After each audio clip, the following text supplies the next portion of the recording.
EVM और VVPAT machine को लेकर सुप्रीम कोर्ट ने बहुत बड़ा कदम उठा दिया है। ईवीएम पूरी तरह सुरक्षित है, इसे ना तो हैक किया जाता है और ना ही इससे छेड़छाड़ राजा संभव की आत्मा ईवीएम में है। Can electronic voting machines or EVMs be hacked? दोस्तों वो साल था 1982 का, जब केरला में मौजूद परवूर नाम की एक छोटी सी कंस्टिट्यूएंसी देश भर के मीडिया हाउसेस का ध्यान अपनी ओर आकर्षित कर रही थी। वैसे तो इंडिया के सदर्न मोस्ट रीजन में वेस्टर्न घाट्स के करीब महज 10 किलोमीटर स्क्वायर में बसा ये टाउन अब तक गुमनामी में जी रहा था, लेकिन जल्द ही परवूर की कहानी में एक ऐसा ट्विस्ट आया जिसने इस टाउन का नाम हमेशा हमेशा के लिए डांस ऑफ डेमोक्रेसी कहे जाने वाले इंडियन इलेक्शंस के साथ जोड़ दिया। दोस्तों, इलेक्शन कमीशन ने ऐलान किया कि उसने परवूर को एक नए इनोवेटिव और नॉवेल एक्सपेरिमेंट के लिए चुना है, जिसका नाम ईवीएम है। जी हाँ दोस्तों, वही ईवीएम मशीन जो पिछले कई दशकों से राजनेताओं के बीच होने वाले दंगल का मुख्य कारण भी बनी हुई है। और कभी कोई इस मशीन की क्रेडिबिलिटी पर सवाल उठाता है, कोई इस बात को प्रूव करने में लग जाता है कि इसे टैम्पर किया जा सकता है। अभी भी इस ऑनगोइंग इलेक्शन के बीच ईवीएम का ये मुद्दा जैसे का तैसा बना हुआ है। तो आइए आज आपकी मुलाकात इंडियन इलेक्टोरल सिस्टम से जुड़ी इस सबसे कन्वेंशनल येट कंट्रोवर्शियल मशीन से करवाते हैं। क्या है इसका इतिहास, क्या ये इंडिया जैसे वास्ट डेमोग्राफिक वाले नेशन के लिए वरदान साबित हुई है, और क्या सच में ईवीएम हैक किए जा सकते हैं?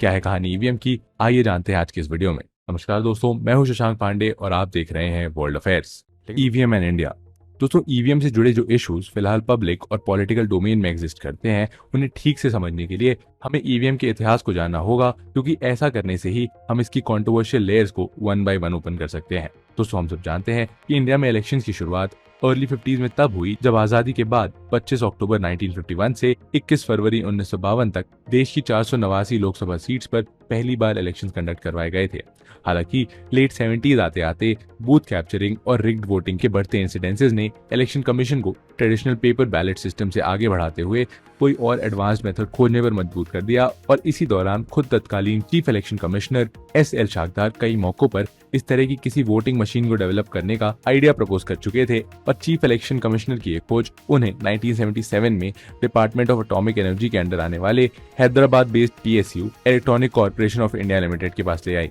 लेकिन इस तरह की एडवांस मशीनरी को डेवलप करना इंडिया के लिए कोई आसान काम नहीं था। इसीलिए ECIL ने Bengaluru based Bharat electronics limited यानी BEL के साथ कोलैबोरेशन करने का फैसला लिया, और 2 साल की कड़ी मेहनत के बाद ECIL और BEL ने मिलकर ईवीएम का फर्स्ट प्रोटोटाइप तैयार किया। और 6 अगस्त 1980 को इस मशीन के पहले वर्किंग मॉडल को वेरियस पॉलिटिकल पार्टीज के सामने शोकेस किया गया। और इसके बाद दोस्तों बारी थी इस मशीन के फर्स्ट ऑन ग्राउंड ट्रायल की, जिसके लिए परवूर का नाम शॉर्टलिस्ट किया गया, क्योंकि केरला की एक कॉन्स्टिट्यूएंसी अपने पीसफुल इलेक्शंस के लिए जानी जाती थी। इलेक्शन कमीशन ने परवूर के 123 बूथ में से 50 बूथ्स पर ट्रेडिशनल पेपर बैलेट्स को रिप्लेस करके ईवीएम को इंस्टॉल कर दिया। और हालांकि परवूर में हुआ ईवीएम का डेब्यू कुछ खास सफल नहीं रहा, और असल में उस वक्त ईवीएम जैसे किसी भी टूल के इस्तेमाल से रिलेटेड कोई भी प्रोविजन हमारे रूल बुक में मौजूद नहीं था, जिसके चलते कुछ लोग परवूर में इस्तेमाल हुई मशीन को अनकॉन्स्टिट्यूशनल और इलीगल मानते हुए सुप्रीम कोर्ट पहुंच गए। सुप्रीम कोर्ट ने अपने जजमेंट में कहा कि क्योंकि रिप्रेजेंटेशन ऑफ पीपल एक्ट 1951 के section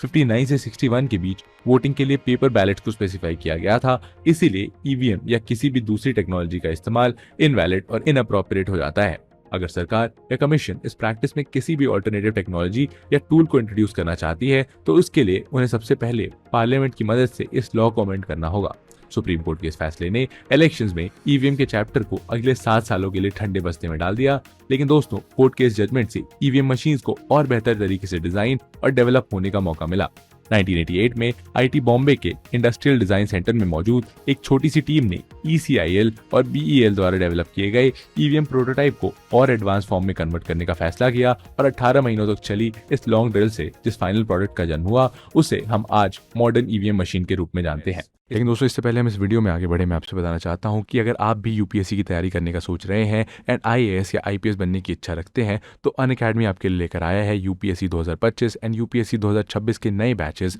with top educators like Mrinal Patel sir and Sudarshan Gujjar sir. और दोस्तों, ये कोर्सेज आपको आज तक की अनअकैडमी की लोएस्ट प्राइसिंग मात्र 29,999 पर मिल रही है। एंड दोस्तों, ये ऑफर केवल आज रात 12 बजे तक वैलिड है, तो आप अभी जाकर इसे अवेल कर सकते हैं। इस लिमिटेड पीरियड ऑफर को अवेल करने की लिंक्स डिस्क्रिप्शन में है, तो मौका मिस मत करिए दोस्तों। और चलिए अब वीडियो में आगे बढ़ते हैं। इस न्यू डिजाइन को तैयार करने के लिए प्रोफेसर AG राव और उनकी टीम ने देश भर के कई रीजन्स को विजिट किया, ताकि वो अलग अलग एरियाज में प्रेवलेंट वोटिंग प्रैक्टिसेस और उनके साथ जुड़ी डिफरेंट प्रॉब्लम्स को ठीक तरीके से समझ सके और एक ऐसा डिजाइन तैयार कर सके जो इंडिया जैसे वास्ट डेमोग्राफिक्स वाले नेशन में यूनिवर्सली एप्लीकेबल हो। इस दौरान उन्होंने ईवीएम से जुड़ी बाकी बारीकियों पर भी काम किया और बहरहाल 1989 आते आते ईवीएम का मॉडर्न और अपडेटेड वर्जन तैयार हो गया। दोस्तों इसके बाद बस जरूरत थी मच नीडेड चेंज की जो इन मशीन्स के इंट्रोडक्शन को कॉन्स्टिट्यूशनल बैकिंग दे सके और आखिरकार इस काम को अंजाम देने का फैसला राजीव गांधी और उनकी सरकार ने किया। सरकार ने दिसंबर 1988 में representation of people act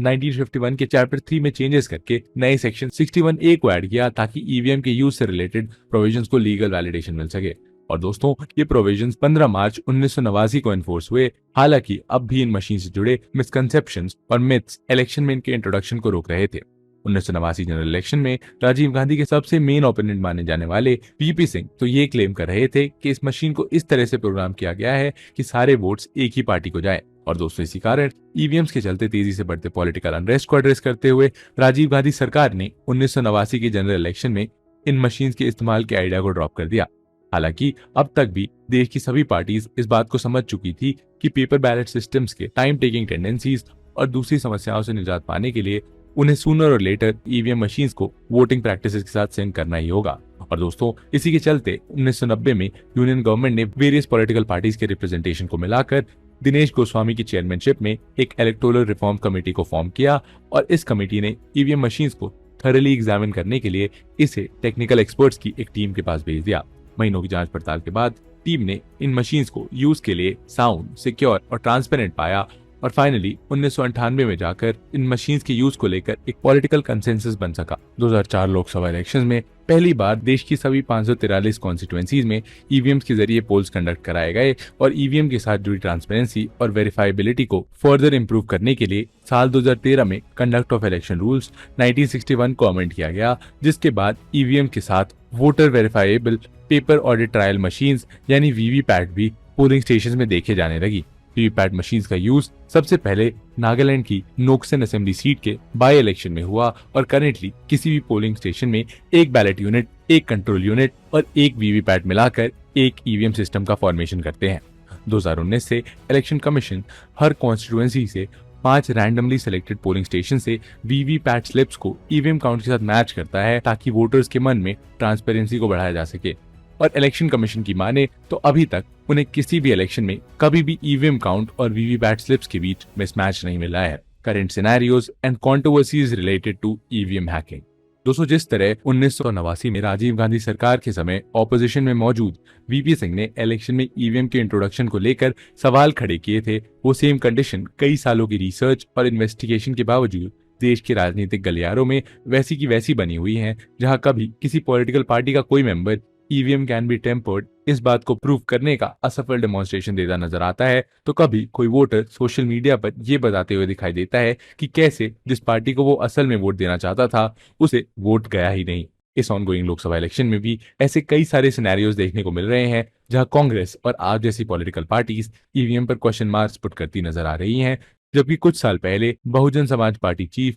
Mayawati तो फिर से बैलेट पेपर सिस्टम को इंट्रोड्यूस करने तक की बात कह चुकी है। एक्सपर्ट्स की माने तो ईवीएम और उस पर लगने वाले हजारों एलिगेशन का ये खेल नेवर एंडिंग विशियस साइकिल का रूप ले चुका है, जहां इलेक्शन जीतने वाली साइड ईवीएम को डिफेंड और हारने वाली साइड ईवीएम को अटैक करती नजर आती है। एग्जाम्पल के लिए जब 2009 के लोकसभा चुनावों में इंडियन नेशनल कांग्रेस को सकारात्मक परिणाम मिले तो एलके आडवाणी जैसे सीनियर लीडर्स ने ईवीएम के साथ छेड़छाड़ की संभावनाएं जताई थी और कांग्रेस पार्टी ने ईवीएम को डिफेंड किया था। लेकिन जब 2019 चुनावों में बीजेपी को भारी बहुमत से जीत मिली तो कांग्रेस ने खुद ही ईवीएम पर सवाल खड़े करने शुरू कर दिए। ईवीएम की ऐसी विशेष साइकिल देश के कई और स्टेट्स में भी देखने को मिली है और एग्जाम्पल के लिए 2010 में कांग्रेस ने बीजेपी पर गुजरात म्युनिसिपल इलेक्शंस में ईवीएम टैंपरिंग के आरोप लगाए थे। वहीं 2016 में कांग्रेस और बीजेपी ने मिलकर ऐसे ही एलिगेशंस टीआरएस यानी तेलंगाना राष्ट्र समिति पर इम्पोज किए थे। असल में ईवीएम से जुड़ी कंट्रोवर्सी का सबसे बड़ा कारण है इसमें मौजूद मेमोरी सर्किट। दोस्तों ईवीएम हैकेबल है या नहीं, इस पर दो पॉपुलर ओपिनियंस है। एक तरफ वो लोग हैं जिनका मानना है कि ईवीएम किसी भी दूसरे इलेक्ट्रॉनिक डिवाइस की तरह हैक किया जा सकता है, वहीं दूसरी तरफ वो लोग हैं जो इस पॉसिबिलिटी को खारिज करते नजर आते हैं। 2010 में हैदराबाद बेस्ड हरिके प्रसाद नाम के एक इंजीनियर ने अमेरिकन कंप्यूटर साइंटिस्ट जे एलेक्स हैल्डरमैन और डच हैकर रॉब कॉन्ग्रिज के साथ मिलकर ईवीएम हैकिंग के डिफरेंट मेथड्स को डेमोन्स्ट्रेट किया था और इस दौरान उन्होंने ईवीएम हैक करने के दो मेन तरीके बताए थे। दोस्तों इनमें से पहला तरीका था डिसऑनेस्ट डिस्प्ले अटैक, जहां कंट्रोल यूनिट पर मौजूद रियल डिस्प्ले बोर्ड को डिसऑनेस्ट डिस्प्ले किया जाता है और वोट काउंट करने के दौरान एक ईवीएम डिस्प्ले बोर्ड हर कैंडिडेट को रिसीव हुए वोट के नंबर को अपनी स्क्रीन पर डिस्प्ले करता है। लेकिन जब इस तरह का डिसऑनेस्ट डिस्प्ले ईवीएम की स्क्रीन पर माउंट कर दिया जाता है तो इसमें मौजूद micro controller originally casted votes के नंबर को कैलकुलेट करके उन्हें सब्स्टिट्यूटेड रिजल्ट से रिप्लेस कर देता है। हरिके प्रसाद और उनके सहयोगियों का दावा है कि इस तरह के डिस्प्ले बोर्ड्स को इलेक्शन से कई महीनों या सालों पहले भी ईवीएम पर माउंट किया जा सकता है, जिसके बाद अटैकर्स को सिर्फ इलेक्शन के दौरान ये जानना होगा कि उसे किस कैंडिडेट को कितनी मार्जिन से जिताना या हराना है। ऐसा ही एक और दूसरा तरीका है मेमोरी मैनिपुलेटर अटैक का, जिसके तहत ईवीएम में मौजूद मेमोरी सर्किट में एक क्लिप ऑन डिवाइस ऐड कर दिया जाता है। हालांकि जहां डिसऑनेस्ट डिस्प्ले अटैक के केस में ईवीएम पर हार्डवेयर को परमानेंटली माउंट कर दिया जाता है, वहीं मेमोरी मैनिपुलेटर अटैक के जरिए हार्डवेयर के टेम्पररी एप्लीकेशन पर बेस्ड होता है। दोस्तों मेमोरी मैनिपुलेटर अटैक में यूज होने वाला डिवाइस इस तरह का नजर आता है, जिससे बड़ी आसानी से ईवीएम के मेमोरी सर्किट के साथ जोड़ा जा सकता है। दोस्तों इस क्लिप पर एक खास किस्म का वोट स्टीलिंग प्रोग्राम फीड होता है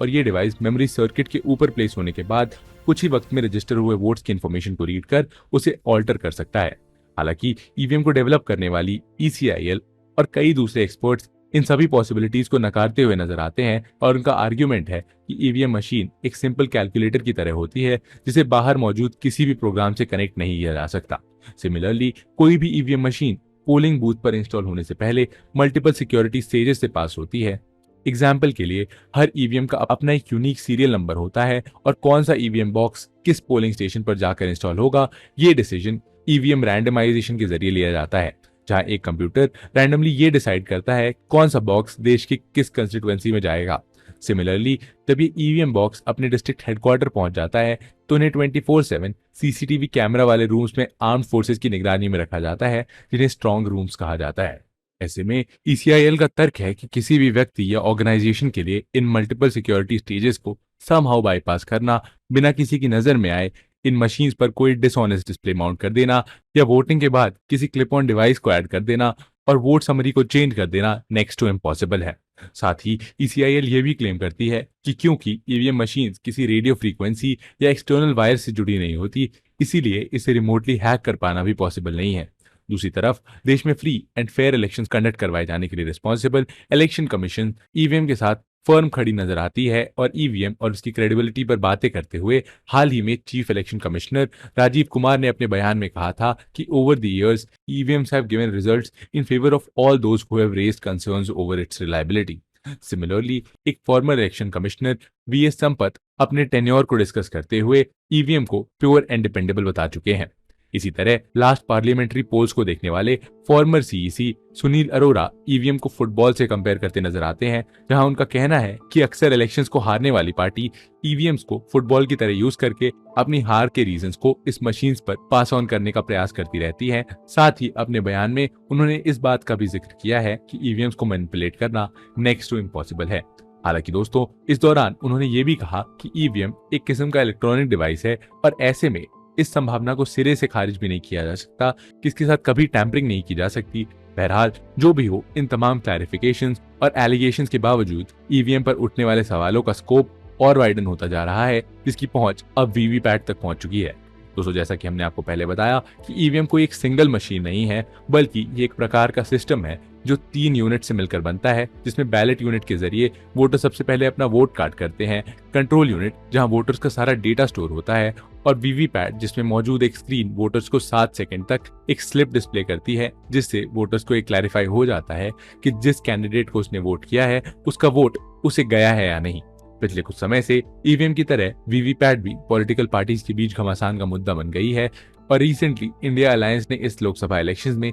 100% वीवीपैट वेरिफिकेशन की डिमांड रखी थी। हालांकि इलेक्शन कमीशन ने उनकी इस डिमांड को यह कहकर टाल दिया कि अभी तक वीवीपैट के मिसमैच से रिलेटेड एक भी इंसिडेंट रजिस्टर नहीं किया गया है। खुद former chief election commissioner OP Rawat ने अपने बयान में कहा है कि वीवीपैट को 100% काउंट करना एक बड़ा रिस्क साबित हो सकता है, क्योंकि ये लोगों को ईवीएम काउंट को सैबोटाज करने का एक विंडो प्रोवाइड करता है। वीवीपैट से निकलने वाली स्लिप महज 2.5 इंच की होती है और OP रावत का तर्क है कि इन स्लिप्स के इतने छोटे साइज के चलते इनको छुपा लेना या फॉर आर्ग्यूमेंट से मुंह में रखकर निकल जाना बहुत आसान है। ऐसे में वीवीपैट और ईवीएम काउंट के बीच एक दो वोट का मिसमैच भी बड़ी कंट्रोवर्सी का कारण बन सकता है और साथ ही इतने वास्ट स्केल पर वीवीपैट को काउंट कराना अपने आप में एक टाइम टेकिंग प्रोसेस होगा जो ईवीएम इंट्रोडक्शन के पीछे रिस्पॉन्सिबल फैक्टर्स के साथ कॉन्ट्रडिक्ट करेगा। कंक्लूजन दोस्तों, ईवीएम की क्रेडिबिलिटी का सवाल कई दफा सुप्रीम कोर्ट के सामने रखा जा चुका है, जहां सीरीज ऑफ लिटिगेशंस के जरिए इसकी रिलायबिलिटी को क्वेश्चन किया गया है। हालांकि अब तक इसमें से किसी भी केस में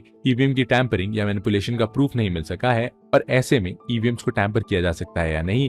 ये खुद अपने आप में एक डिबेट का टॉपिक है। लेकिन दोस्तों, इन सबके बावजूद इस बात में कोई दो राय नहीं है कि जिस ईवीएम का introduction decade-old tedious time consuming infamous paper ballot system को रिप्लेस करने के लिए किया गया था, उसने अब तक अपना काम बेस्ट पॉसिबल मैनर में किया है। यही कारण है कि आज ग्लोबल डेमोक्रेसीज में ईवीएम्स के डिजाइन और एप्लीकेशन को एक सिग्निफिकेंट अचीवमेंट कंसीडर किया जाता है, जहां ये डिवाइस अपने साथ पहले से बेहतर ट्रांसपेरेंसी, स्विफ्टनेस और एक्सेप्टेबिलिटी लेकर आया है। और दोस्तों, आपको क्या लगता है, क्या सच में ईवीएम्स को हैक किया जा सकता है या नहीं? इस कमेंट बॉक्स में जरूर बताइए। दोस्तों, कैसा लगा आपको ये वीडियो वो भी जरूर बताइएगा कमेंट सेक्शन में। मिलते हैं आपसे ऐसे ही एक और इंटरेस्टिंग और इन्फॉर्मेटिव वीडियो के साथ। तब तक के लिए जय हिंद।